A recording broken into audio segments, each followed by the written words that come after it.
মন্দিরে যাচ্ছিস? ঠিক বেরোবার সময় পিছু ডাকে। হ্যাঁ যাচ্ছি। কেন? আমিও যাব।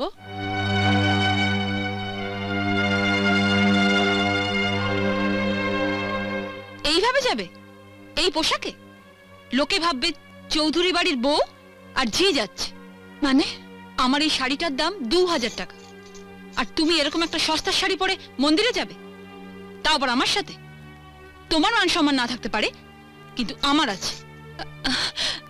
ও এই কথা। তুই দাঁড়া, আমি এক্ষুনি শাড়িটা বদলে আসছি। এটা ধর।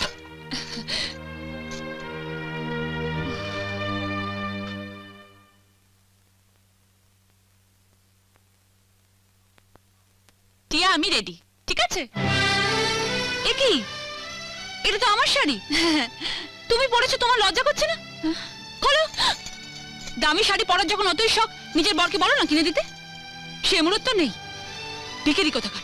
কি বলছিস তুই টিয়া? তুই আমি তুই যা, আমরা বোনের মতো। তোর শাড়ি আমি পরবো, আমার শাড়ি তুই পরবি, এটাই তো স্বাভাবিক। থাক দিদি, অনেক হয়েছে। আবার না বলে বসো তোমার বরকে আমি রাখবো, আমার বরকে তুমি রাখবে, সেটাও স্বাভাবিক। টিয়া কি আবার চোখ রাঙানো? খোলো খোলো বলছি আমার শাড়ি। খোলো, খোলো। টিয়া, খোলো আমার শাড়ি। ছেড়ে দাও। টিয়া, ছাড়ো আমাকে। খুলে দাও আমার শাড়ি। দাও আমার শাড়ি। এসে পড়েছো। খোলো, খোলো। টিয়া, খুলে দাও আমার শাড়ি। কি হলো? খুলছো না কেন? খোলো।